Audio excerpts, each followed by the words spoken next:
du coin renommés et nous suivrons les traces de la machiavélique impératrice Wu Zetian. Bonjour à tous et bienvenue à Luoyang, l'une des 4 anciennes capitales de Chine. Cette ville fut en effet l'épicentre du pays lors de différentes dynasties, ce qui signifie que cette cité a été le témoin privilégié de l'évolution qui a abouti à la culture chinoise d'aujourd'hui avec le bouddhisme, le taoïsme et tant d'autres choses. Aujourd'hui, je partirai aussi sur les traces de l'un des personnages les plus machiavéliques de l'histoire de Chine. Je suis Catherine Ahu, bienvenue sur Carnet de route.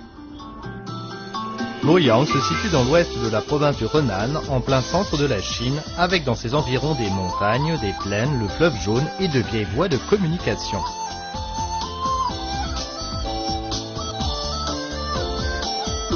C'est d'ailleurs grâce à sa situation que Luoyang put jouer un rôle si important tout au long de l'histoire.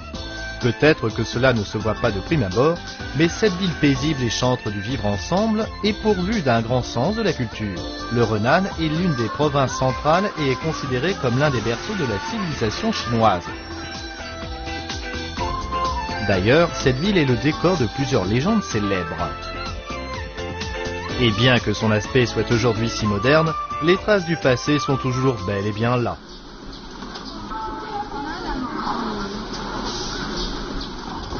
À présent, nous allons entrer par la porte ouest de la vieille ville. Comme vous pouvez le voir derrière moi, la ville était autrefois encerclée par une structure circulaire, et si vous vous promenez dans ces lieux, vous pouvez aisément imaginer à quoi pouvait ressembler la ville à l'époque de sa gloire. Une fois de l'autre côté de la porte, c'est un peu comme si on avait remonté le temps. La rue principale de la vieille ville est un marché très animé et bondé aussi bien d'autochtones que de touristes. Des bannières traditionnelles sont accrochées sur les devantures des boutiques pour indiquer aux chalands ce qu'on y vend, exactement comme on le faisait il y a quelques siècles.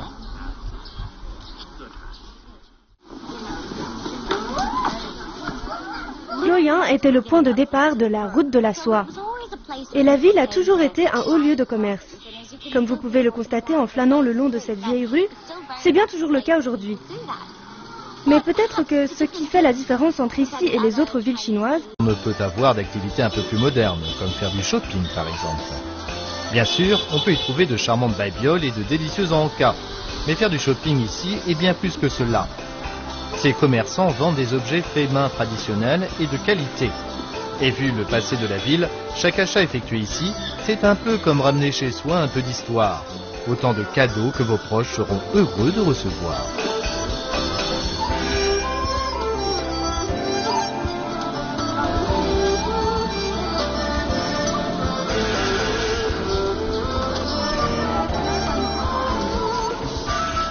Bien sûr, à Luoyang, il y a des choses que vous ne pourrez pas mettre dans votre sac. En effet, les traces du passé sont ici omniprésentes, et l'on ne peut rêver mieux quand on s'intéresse à l'architecture traditionnelle chinoise.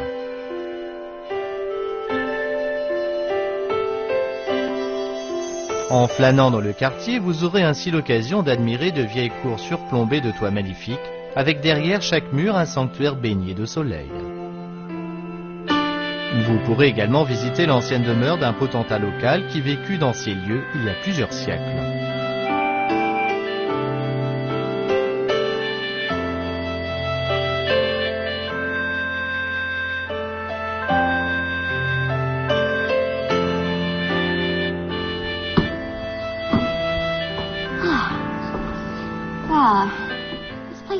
C'est si relaxant d'être ici. Ça donne même l'impression qu'on a quitté la ville. À l'époque, lorsque Luoyang était la capitale de la Chine, on pouvait avoir l'impression d'être au centre de l'univers. Visiblement, ils aimaient vivre dans un endroit plein d'énergie, plein de monde. Mais en même temps, leur style de vie leur permettait aussi de retrouver le calme dans des lieux tels que celui-ci.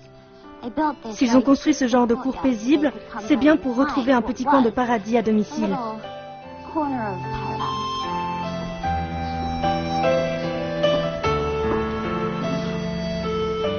Si vous avez la chance de venir à Luoyang, il vous sera facile de tomber sur ce genre de demeure vieille de plusieurs siècles, et même de goûter à différents aspects de la vie du temps jadis. J'ai découvert que les gens de Luoyang et moi, c'est un genre de soupe faite avec du tofu et qui se mange dans la journée. En même temps, on m'a aussi donné du pain pita. Au début, je croyais que c'était ça, les nouilles. Mais en fait, c'est du pain pita coupé en lamelles, ce qui est très pratique. Mais on m'a dit qu'il y avait des nouilles à base de patates douces dans la soupe. Vous avez faim? Moi, si. Alors, si ça ne vous dérange pas, j'attaque. Ici, nous avons donc des légumes. Oh, j'adore ce genre de nouilles. Les gens de Henan sont connus pour aimer les nouilles. Ils en mangent même tous les jours. Ce que nous avons ici, au début, je croyais que c'était des vermicelles. Mais en fait, c'est fait avec de la patate douce, ce qui donne une consistance un peu dure et une saveur incroyable. Et qui va bien avec le tofu et le pain. À noter que les types de soupes que vous trouverez ici sont beaucoup plus lourds que ceux que l'on propose dans le sud de la Chine. D'autre part, alors que certains Chinois dégustent leur soupe à la cuillère, les habitants de Luoyang, eux, les boivent directement au bol.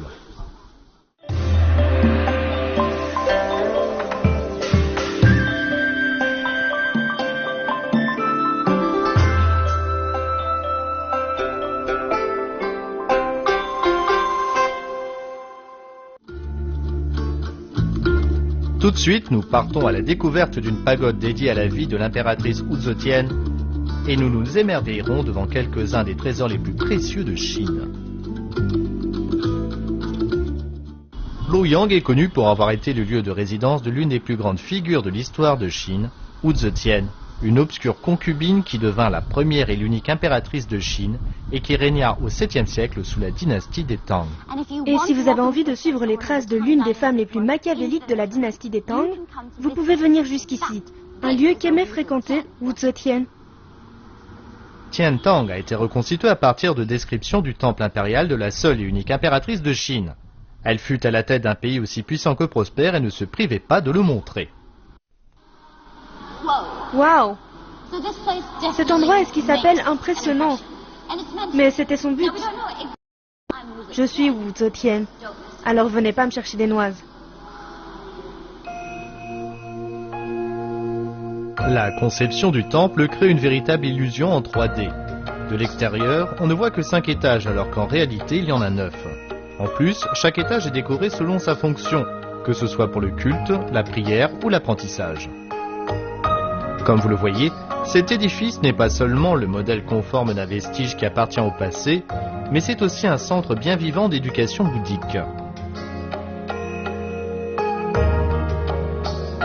On peut penser que cela aurait plu à Wu Zetian, puisque son règne a été également marqué par une forte expansion du bouddhisme à travers l'ensemble de la Chine. C'est donc un temple qui reste traditionnel, mais avec quand même une mise à jour technologique.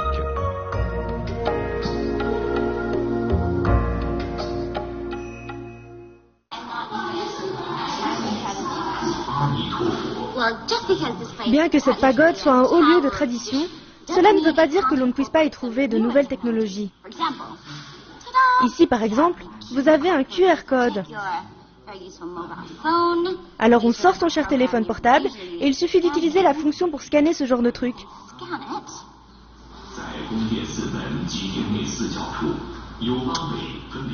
Et voilà, en quelques secondes, vous disposez d'un guide audio pour une visite de la pagode. Plutôt super cool, non? Au rez-de-chaussée, on peut apercevoir les fondations d'origine qui datent du règne de Wu Zetian il y a plus de 13 siècles de cela. Ce qui est super cool dans cet édifice, c'est que si vous allez au rez-de-chaussée, vous pourrez voir juste en dessous les toutes premières fondations, c'est-à-dire les fondations de la pagode qui a été construite par Wu Zetian. Ici en Chine, on dit que si vous faites tomber un peu d'argent, vous attirerez la chance et la fortune. Alors j'ai préparé un yuan et je m'apprête à faire un vœu.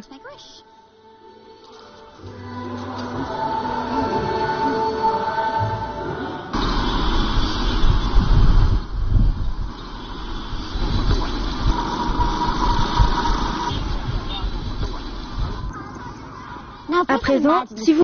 Votre visite, y compris des guides bilingues. Le musée comprend 4 halls de présentation et 5 salles d'exposition réparties sur 2 niveaux très spacieux. Les différentes collections, dont les plus anciennes datent de l'âge de pierre, racontent toute l'évolution de la Chine siècle après siècle. On retrace ici toute l'histoire de la Chine. Luoyang est célèbre pour avoir été l'une des anciennes capitales. Et comme vous le voyez ici, la ville a été la capitale de 13 dynasties.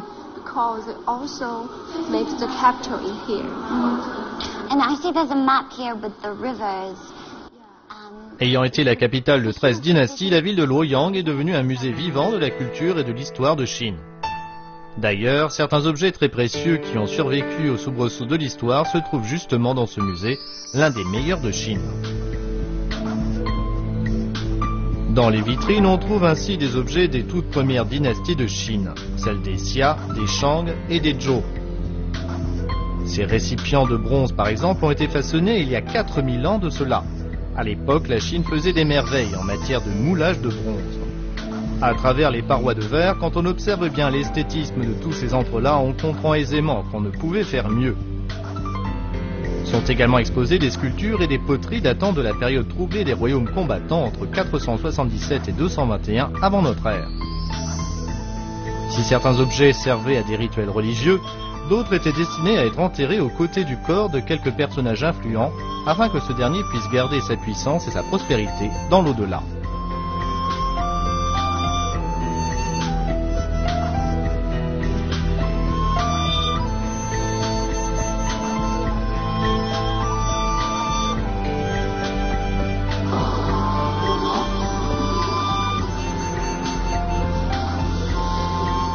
Mais ce ne sont pas que des boîtes et des bols, comme on peut le voir ici avec ces figurines d'animaux décorant un chandelier datant de la dynastie des Han de l'Est, une époque marquée par les progrès de la porcelaine. Les artistes chinois pouvaient alors déployer toute leur créativité par l'intermédiaire de la céramique. Mais le musée s'enorgueillit aussi de posséder des trésors de factures plus récentes, comme par exemple ces Tang San Cai, un genre de poterie multicolore typique de la dynastie des Tang et qui ont plus... On raconte que les femmes de la dynastie Tang, avec la blancheur de leur visage, le rouge vif de leurs lèvres et leur coiffure arrangée en élégants chignons, sont la source d'inspiration des geishas japonaises d'aujourd'hui. Mais nous n'avons fait qu'effleurer la surface car ce sont des milliers d'objets en jade, en argent et en or que renferme ce musée. Alors libérez-vous au moins quelques heures si vous voulez en profiter. Mais il y a une catégorie d'objets dont vous avez peut-être déjà entendu parler, ce sont les Tang San Cai, des céramiques multicolores de renommée internationale. Alors quittons les lieux et essayons d'en apprendre plus au studio de Tang San Cai de M. Gao Shui Wang.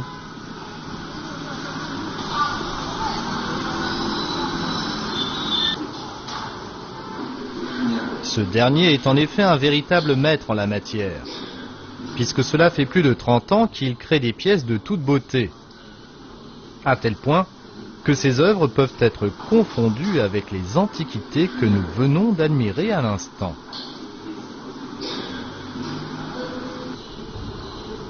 Les œuvres exposées ici sont parmi ses plus belles. Certaines ont même obtenu des prix. Son sujet de prédilection, les chevaux. Vous voyez ce cheval? Tout au long de la dynastie des Tang, les chameaux et les chevaux ont été des sujets très communs pour les Tang San Cai. Ces deux animaux sont les symboles du commerce avec l'étranger qui passait par la route de la soie. Comment faire la distinction entre la bonne qualité et la mauvaise qualité? Vous voyez, pour ce qui est des Tang San Cai, l'important c'est la plasticité, ainsi que d'autres techniques. La première de ces techniques est donc la plasticité, pour donner une expressivité à la figurine.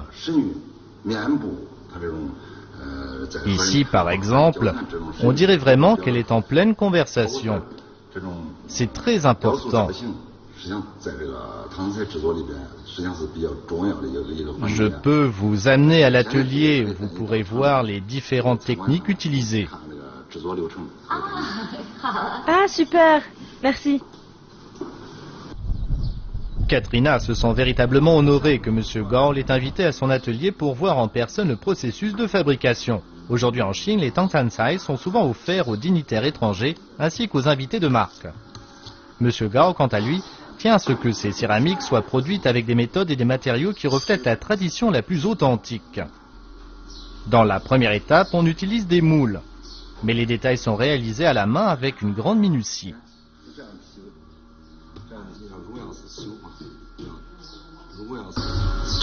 Les Tangsansai, c'est tout un art. Alors il est nécessaire de travailler l'esthétique. C'est primordial.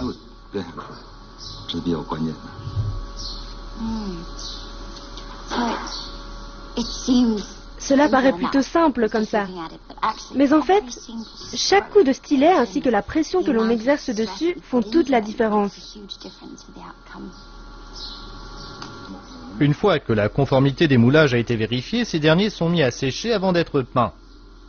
Il faut avouer que l'on est plutôt surpris lorsqu'on visite cette partie de l'atelier.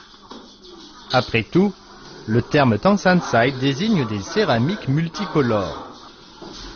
Mais tout ce que l'on peut voir ici, ce sont des nuances d'une seule et même couleur. Cela demande une explication. Ici, on applique des glaçures. Voilà du blanc, du jaune et du vert. Je vais vous faire une démonstration. D'abord, on remue bien. Et cette partie-là, on va la faire en blanc. Même si cela paraît facile au premier abord, vous devez quand même avoir un bon coup de pinceau très précis et manifestement Katrina manque d'assurance. Ce genre de processus de fabrication qui se répète encore et encore peut à la longueur sembler fastidieux et barbant. C'est pourquoi M. Gao a eu besoin de toute sa passion pour tenir le rythme pendant 3 décennies. Pas mal. L'épaisseur de la glaçure joue un rôle très important. Si c'est trop épais, la couleur va baver. Mais si c'est pas assez épais, ça paraîtra raté. C'est pour ça qu'il faut être minutieux. Mais vous apprenez vite.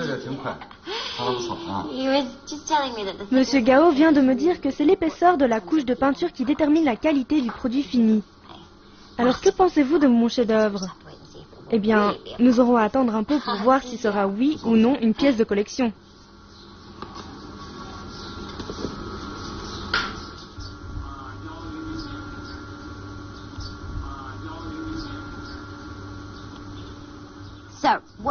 Alors, une fois que vous avez peint votre pièce et qu'elle est sèche, vous devez la placer dans l'un de ces fours et elle en sortira ainsi. Tada! Tout simplement prodigieux. Alors un jour, le petit cheval que voilà finira comme celui-ci. Bonjour. Super cool, non? Certaines pièces passeront par une autre étape afin de leur donner un aspect vieilli. Monsieur Gao était ravi de nous accueillir, mais il est hors de question pour lui de nous révéler ce savoir. Et oui, il y a des choses qu'il vaut mieux laisser dans l'ombre.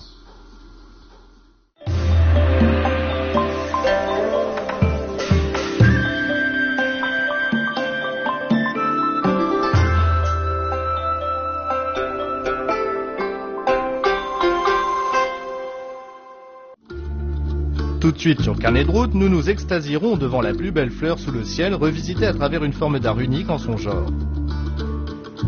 Puis les gourmets que nous sommes se perdront dans un marché des 1000 délices.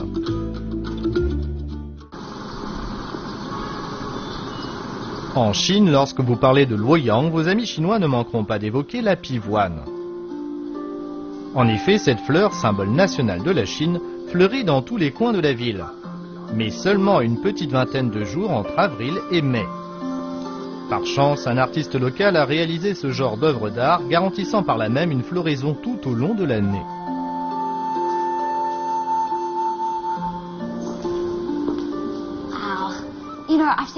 J'ai vu beaucoup de fausses fleurs dans ma vie. Et même si certaines d'entre elles peuvent être belles, aucune d'entre elles ne peut vous faire le même effet qu'une véritable floraison. Mais ici, c'est différent. La raison, c'est grâce au côté brillant qui leur donne l'apparence d'être gorgés d'eau. Quand on sait tout le travail que représente le moindre pétale, une fois entre les mains, on ne peut que ressentir la même joie ineffable que lorsqu'on voit une très belle chose. Je pense que ça me ferait plaisir de recevoir ce genre de cadeau. La pivoine est censée représenter la richesse et la gloire et a toujours été vue en Chine comme la plus belle fleur sous le ciel. On comprend alors tout à fait pourquoi ces jeunes gens travaillent avec autant de minutie. Seul le travail le plus raffiné est à même d'incarner la sensualité de la pivoine en fleurs. Naturellement, il s'agit bien ici d'un travail à la chaîne, mais chacun de ces ouvriers est un véritable artiste. Nous allons rencontrer de ce pas l'homme qui est à la tête de cette énorme fabrique pour lui demander comment tout ceci a commencé.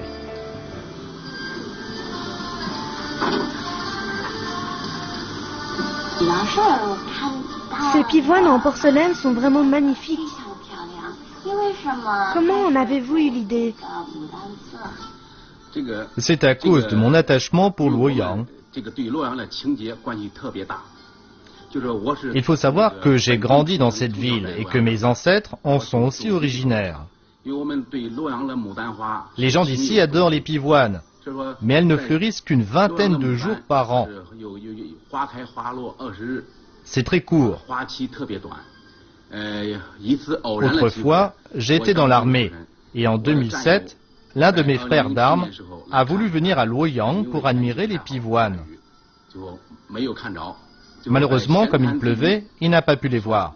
Plus tard, lors d'une conversation avec lui, il m'a demandé s'il y avait un moyen qui permettrait d'avoir des pivoines en fleurs tout au long de l'année.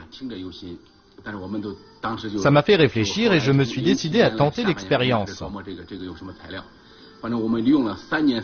Fin 2007, nous avons commencé à expérimenter différents matériaux et après 3 ans de dur labeur, entre 2009 et 2010, nous avons choisi d'utiliser la porcelaine afin de pérenniser la floraison des pivoines et par la même occasion, de faire perdurer ce symbole de richesse.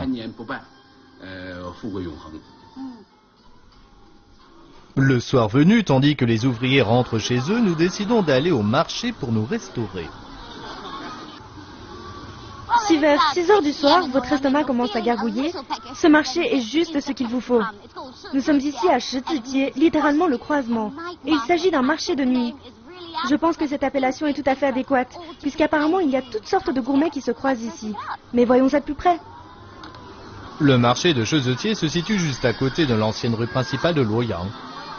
Alors que dans la journée il s'agit d'une intersection bien tranquille, le soir l'endroit s'anime au plus haut point avec toutes sortes de gens, de lumière et de sons qui donnent l'eau à la bouche. Ça grille, ça frit, ça bout à tout va. Les étals les plus populaires sont ceux qui proposent du shuixi à manger sur le pouce. Le shuixi désignant une spécialité locale. Puisque nous avons passé la journée à suivre un parcours historique, il est à présent plus que temps de commencer un parcours gastronomique.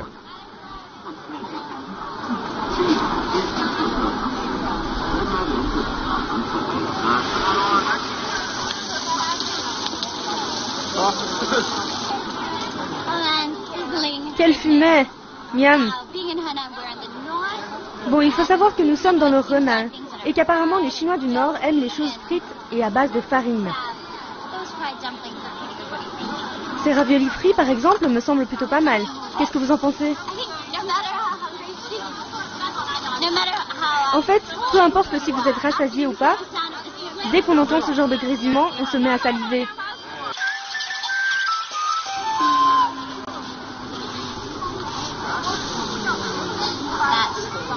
Regardez un peu ces tentacules de pieuvre poivrée, pimentées et couvertes de sésame.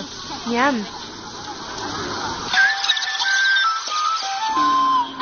D'abord, je pensais qu'il s'agissait d'un arbre de Noël tout dépenaillé. Mais en fait, c'est juste un gros tas de pics de brochettes usagées. Visiblement, il ne manque pas de clients. Je crois que je suis obligée de m'y arrêter. Mais regardez-moi ça! Les mains chargées de tous ces petits amuse-bouches, Katrina a le sentiment d'avoir mené à bien sa mission. Voilà, je pense que j'ai acheté assez de choses comme ça. Mais malheureusement, nous sommes sur le point de nous quitter. Vous savez, ce séjour à travers Luoyang m'a vraiment emballé.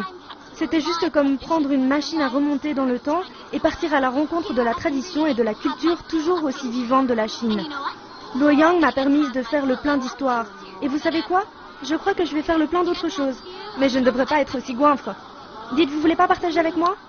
Je suis Catherine Ahu, merci d'avoir suivi ce carnet de route. Si ça ne vous dérange pas, je m'en vais grignoter quelque chose.